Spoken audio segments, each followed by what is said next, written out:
Kumbh Mela viral താരം മോണലിസയുടെ വിവാഹം നടത്തിക്കൊടുക്കാൻ മുന്നിട്ടിറങ്ങിയില്ലെന്ന് CPIM. വിവാഹം നടക്കുന്ന വിവരം അറിഞ്ഞാണ് CPIM സംസ്ഥാന സെക്രട്ടറി MV ഗോവിന്ദനും A. റഹീം MPയും പങ്കെടുത്തത്. ക്ഷേത്ര കമ്മിറ്റിയെ സമീപിച്ചത് വധൂവരന്മാരാണ്. പ്രായം തെളിയിക്കുന്ന സർട്ടിഫിക്കറ്റ് തമ്പാനൂർ പോലീസിനെ കാണിച്ചിരുന്നുവെന്നാണ് മനസ്സിലാക്കുന്നതെന്നും നേതൃത്വം വ്യക്തമാക്കി. കഴിഞ്ഞ മാസമാണ് പെൺകുട്ടിയും ഫർമാൻ ഖാനും കേരളത്തിലെത്തി വിവാഹിതരായത്. പൂവാറിനടുത്ത് അരുമാനൂർ നൈനാർ ക്ഷേത്രത്തിൽ വെച്ചായിരുന്നു വിവാഹം. വിവാഹ ചടങ്ങിൽ MV ഗോവിന്ദൻ, മന്ത്രി ശിവൻകുട്ടി, ജില്ലാ secretary V. Joy, A. Rahim MP എന്നിവർ പങ്കെടുത്തിരുന്നു. എന്നാൽ ഫർമാൻ ഖാനെതിരെ പോക്സോ കേസെടുത്തിരിക്കുകയാണ് മധ്യപ്രദേശ് പോലീസ്.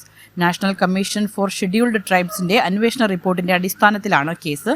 പെൺകുട്ടിക്ക് പ്രായപൂർത്തിയായിട്ടില്ലെന്നാണ് SC/ST റിപ്പോർട്ട്. കേരളത്തിലെയും മധ്യപ്രദേശിലെയും DGPമാർക്ക് ദില്ലിയിൽ ഹാജരാകാൻ SC/ST നിർദ്ദേശം നൽകി.